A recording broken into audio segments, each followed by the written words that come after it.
Senhor Jesus, tu que ordenaste ao vento e ao mar que se acalmassem, hoje eu te entrego a tempestade dentro de mim, as noites sem dormir, o coração acelerado, os pensamentos que não param.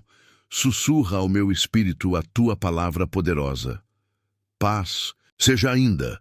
Quebra o ciclo de medo que me faz imaginar o pior e me ensina a descansar na certeza de que tu controlas até as ondas mais violentas.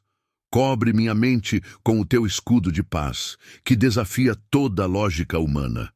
Mesmo que o mundo ao meu redor entre em colapso, que minha alma seja como um jardim regado pela tua presença. Jesus, usa minha tranquilidade como um testemunho para os que estão afundando no desespero.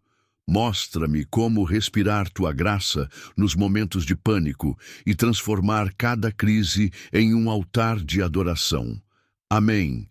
Comente paz, se você sentiu o calmante de Deus agora. Este canal existe para levar esperança e fé até você, mas precisamos do seu apoio para continuar. Contribua qualquer valor via Pix, chave na descrição e faça parte desta missão. Não se esqueça de se inscrever para receber bênçãos diárias. Compartilhar este vídeo com quem você ama e deixar seu like. Cada gesto seu ajuda a espalhar a palavra. Deus vê e abençoa cada atitude do seu coração.